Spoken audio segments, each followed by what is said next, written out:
کتنا خوبصورت زمانہ تھا۔ انگلش میڈیم اسکول، بینچ اور کرسیاں کس نے دیکھی تھی؟ لڑکوں کا ٹاٹ والا اسکول، لڑکیاں گھروں سے پیڑیاں ساتھ لے کر جاتی، گرمیوں میں ٹاٹ پر درخت کے نیچے بیٹھتے، جیسے جیسے سورج کی تپش بڑھتی ویسے ویسے ٹاٹ بھی گھومتا رہتا۔ پر سردیوں میں اسی ٹاٹ کو دھوپ میں ڈال کر بیٹھنے کا اپنا ہی مزہ تھا۔ کاپیاں صرف ہوم ورک کے لیے استعمال ہوتی تھی۔ اسکول میں سلیٹ اور تختیوں پر لکھا جاتا تھا، اور جیسے آج کل پینسل یا بال پین کو منہ میں دبا کر گھماتے ہیں، ویسے ہی ہم سلیٹی کو تھوڑا سا کھا لیتے تھے۔ اسکول میں لاڈ پیار کا کوئی تصور نہیں تھا۔ تھپڑ تو عام سی بات تھی، بلکہ تھپڑ کو سزا ہی نہیں سمجھا جاتا تھا۔ اس دور میں سر نہیں ہوتے تھے، ماسٹر جی ہوتے تھے۔ ہاتھوں پر ڈنڈے مارنا، مرغا بنا کر کلاس کے اندر تشریف آوری، اور مزے کی بات ہم گھر میں آ کر بتاتے بھی نہیں تھے کہ ہمیں اسکول میں مار پڑی ہے، کیونکہ پھر گھر سے بھی مار پڑنے کے امکانات بہت بڑھ جاتے تھے کہ لازمی تم نے کوئی الٹا کام کیا ہوگا یا سبق یاد نہیں کیا ہوگا۔ چھٹی کے بعد طالب علموں کو لائنوں میں ایک دوسرے کی طرف منہ کر کے کھڑا کیا جاتا تھا اور پہاڑوں کا دور شروع ہوتا۔ خوب اچھی آواز میں پہاڑے پڑے جاتے۔ طالب علموں کی ایک لائن 1 دونی دونی 2 دونی 4 پڑتی، پھر دوسری لائن میں 3 دونی 6 4 دونی 8 پڑتی نظر آتی۔ کوکلا چپاکی اور شٹاپو خالص لڑکیوں والے کھیل تھے، لیکن ہم لڑکے بھی خوب کھیلتے، اور کبھی کبھار مغرب کے بعد بجلی چلی جاتی تو سمجھو عیش ہو جاتی۔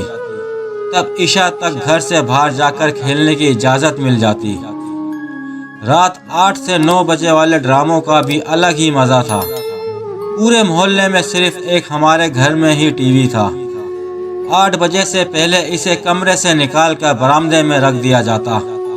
پورا محلہ ڈرامہ دیکھنے آتا، برآمدہ بھر جاتا اور سین میں بھی کئی لوگ بیٹھتے۔ وقفے کے دوران عورتیں خوب باتیں کرتی اور مرد حقہ کھرکھراتے نظر آتے۔ گھر کچے تھے لیکن رشتے بہت پکے تھے۔ محلے کے کسی گھر میں فوتگی ہو جاتی تو ٹی وی کم از کم 3 دن بند رہتا، اور فوتگی والے گھر میں کھانا بنانے کی ممانعت ہوتی، محلے والوں کے گھر سے کھانا جاتا۔ شادی پورے خاندان کا سب سے بڑا تہوار ہوتا۔ شادی والے گھر تو قریبی رشتہ دار کئی دن پہلے ہی پہنچ جاتے، جسے میل کہتے تھے، جو شادی کی تیاریوں میں گھر والوں کا ہاتھ بٹاتے۔ جو رشتہ دار کسی وجہ سے شادی سے 1-2 دن پہلے آتے، ان سے باقاعدہ ناراضگی کا اظہار کیا جاتا، بلکہ دیر سے آنے کا طعنہ بھی دیا جاتا، اور رات کے کھانے کے بعد ڈھولکی کا دور چلتا نظر آتا۔ عورتوں کے مائع اور ٹپے ختم ہوتے ہی نہ تھے، ڈھولکی بجانے والوں کے ہاتھ تھکتے ہی نہیں تھے۔ بارات کو دیسی گھی میں بنے شوربے والے آلو گوشت کا سالن تندور کی روٹیوں کے ساتھ دیا جاتا، اور میٹھے میں زردہ چاول ہوتا۔ دیسی گھی خریدنا نہیں پڑتا تھا، ہر گھر میں ہوتا تھا، اور قریبی رشتہ دار بھی لے آتے تھے۔ رس گلے گلاب جامن کا تو کوئی تصور نہ تھا۔ مکھانے پتاسے سوغات تھے، اور لال مٹھائی بانٹی جاتی۔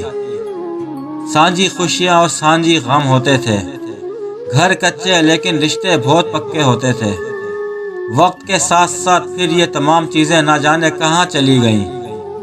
نہ وہ کچے مکان رہے، نہ وہ سچے لوگ رہے، اور نہ ہی یہ رسم و رواج رہے، بلکہ یہ پرانے رسم و رواج نے ایک نئی شکل اختیار کر لی، اور ہم وہ اپنا گزرا وقت اب صرف یاد ہی کر سکتے ہیں۔ اگر آپ کو ہماری یہ ویڈیو پسند آئی ہو تو اس ویڈیو کو زیادہ سے زیادہ لائک اور شیئر کریں۔